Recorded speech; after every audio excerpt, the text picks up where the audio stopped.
Hi, எல்லாம் எப்படி இருக்கீங்க? என்ன பண்ணிட்டு இருக்கீங்க? திருப்பதி போயிட்டு எப்போ வந்தீங்க நிறைய பேர் கேட்டீங்க. ஆக்சுவலி நான் வேலைக்கிழமை நைட்டு ஸ்டார்ட் பண்ணேன் என்னோட ஜேர்னியை. ஐ திங்க் 12:10க்கு என்னோட ஜேர்னி ஸ்டார்ட் ஆச்சு. அதே மாதிரி நான் ரீச் ஆனதும் ஆயிடுச்சுங்க. 12 o'clock கிட்ட நான் ரீச் ஆயிட்டேன். ஸோ ஒன் டேல நான் திருப்பதியை அழகாக அப்பாவை நல்ல ஒரு திவ்ய தரிசனம். எனக்கு ரொம்ப நல்லா நிறைவா இருந்தது. அவரோட தரிசனம் ரொம்ப நல்லா இருந்தது. ஸோ இன்னைக்கு அம்மாவோட தரிசனத்துக்காக காலையிலேருந்து வெயிட் பண்றேன். கொஞ்சம் கூட விடலைங்க, எல்லாம் விடாம மழை அடிக்குது. வெயிட் பண்ணிட்டு இருக்கேன். பட் இருந்தாலும் முடியல. ஆனா இப்ப நான் வெயிட் பண்றதுக்கு ரீசன் வந்துட்டு 1:30-3 ராகு காலம். நான் இதை கவனிக்கவே இல்லை.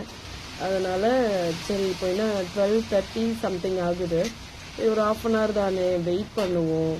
ஸோ ராகுகாலம் யமகண்டம் முடிஞ்சதுக்கு அப்புறம் மழை எப்படி பெஞ்சாலும் சரி, ஏன்னா நான் ரெடி ஆயாச்சு, போகிறதுன்னு இது பண்ணியாச்சு. ஸோ எப்படி இருந்தாலும் கிளம்பிடணும் அப்படின்ட்டு என்னோட ஜேர்னியும் ஸ்டார்ட் ஆகிடுங்க.